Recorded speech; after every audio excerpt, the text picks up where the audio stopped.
In the years I've spent studying martial arts, I've come across quite a bit of criticism of different styles in general, as well as personal criticism of my own teaching styles, that these certain arts or these certain schools don't teach or practice enough in the field of combat.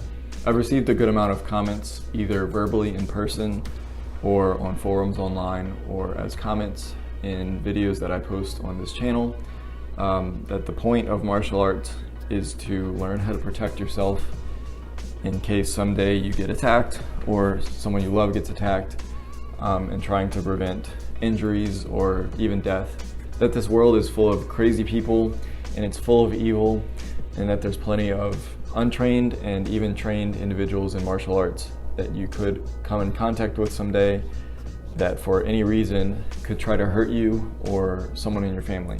So if you're going to take the time and put the energy into joining a martial arts program and spend years learning it, then why would you waste your time on these non-physical things and these things that aren't going to help you in a fight or not going to help you defend yourself directly someday?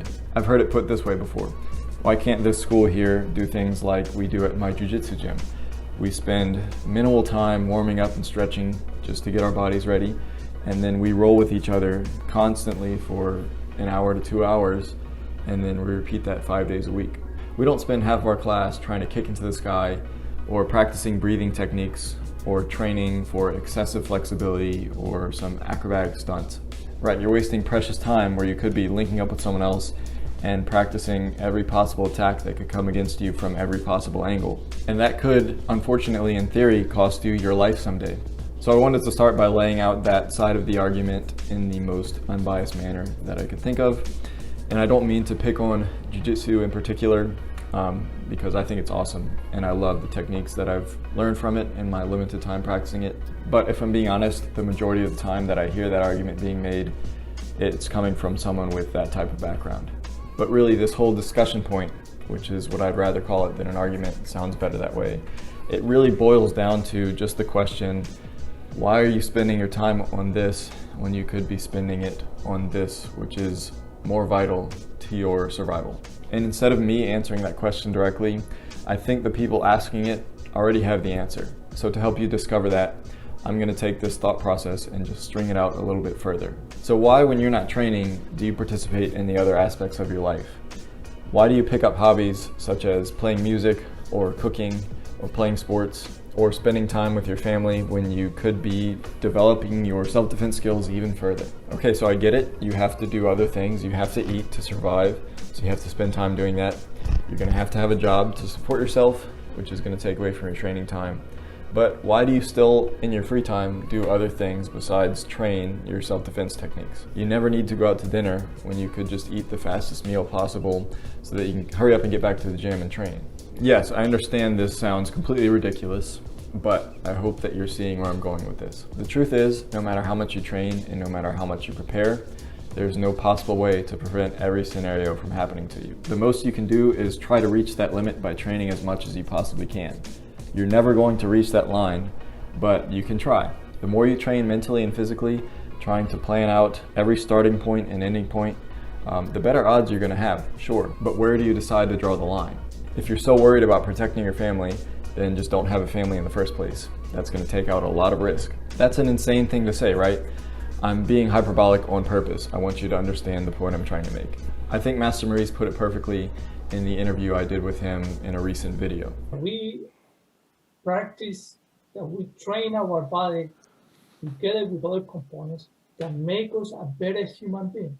That the martial art that we practice is to help every single life, is to help them to grow and to bloom instead of stepping on them or cutting them. It is about every day applying the martial arts to your sisters and brothers, to your parents, to your friends, to your co-workers, to humanity, to the world. That is the real martial art. The other one is just, for that reason, you better buy a gun. Why to waste so much time? You buy a gun and you don't have to worry about it. You just sit down in your couch and watch TV. It's easy. So I think you can understand that not everybody has the same goals as you and not the same interests as you, and they might not be taking martial arts class to get as prepared as you are. And if you think it's a problem that they don't have that desire to be as prepared as you are, then just think about all the other people in the world that are preparing way more than you are. It's not a competition. And I'm with you that it is important to learn these vital techniques that could save your life someday, but it's also okay to enjoy other aspects of martial arts. And you might be okay with all this up to this point, but your problem might be that these people are calling what they do martial arts. You might think it's more appropriate for them to call it a sport or an activity.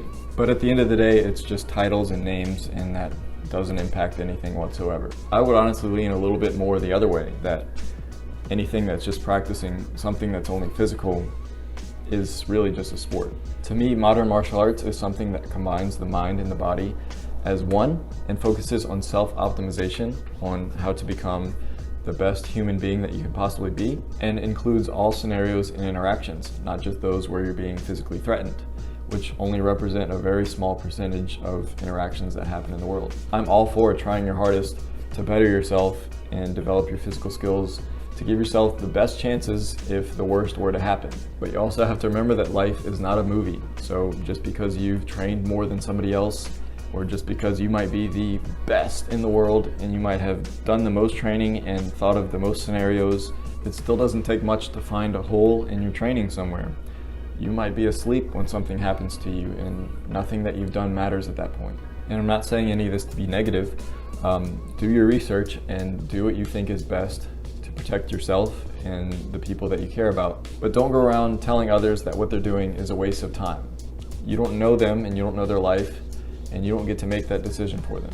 As I always say, my goal with these discussion videos has never been to start an argument or make conflict. I just think we can make a lot more progress building up rather than tearing down. Thank you guys for watching, and keep training.